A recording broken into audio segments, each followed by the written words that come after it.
আজকে একটা খুব বড় তোমাকে একটা ইনফরমেশন আমি দিবা যাচ্ছু। এই যে কিছু কিছু লোক, কিছু কিছু ছেলে, কিছু কিছু চ্যাংরা মেয়ে এই জিনিসটা খুব কম করে।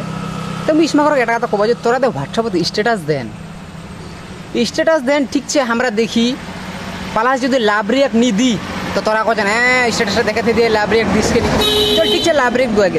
কিন্তু ইয়ার মধ্যে কিছু কিছু চ্যাংরা এরকম আছে, আরে ভাই তুই স্ট্যাটাস দে না, ভিডিও ছবি তোর যা দি তুই দে না, ঠিক আছে। কিছু কিছু চ্যাংরা যে ইউটিউব লিঙ্কটা উঠায় না দাদা, ওটি ইউটিউব লিঙ্কটা মানে তুই কী করবা চাচ্ছি মোর তখন সময় আছে তোর ইউটিউব লিঙ্কটা আমি ক্লিক করিম দেনু জানু তোর ইউটিউব ভিডিওটা দেখিম, তুই এটা কথা কবা যাচ্ছি এতক্ষণ সময় আছে মোটি কি কারোটা এতক্ষণ সময় আছে না, তুই কী প্রমাণ করবা যাচ্ছি তুই ইউটিউব লিঙ্কটা দেনু তুই খুটু বাড়ি কাম করা বেড়াই আর আমরা ওটা লিঙ্ক ক্লিক করে দেখবো এখনও সময় আছে, শুধরে যা বুঝাল তাহলে বাড়ির যায় ডেঙা আছে তাহলে মুইয়া না মোর সঙ্গে আরও জানছি বাড়ির যায় ডেঙা।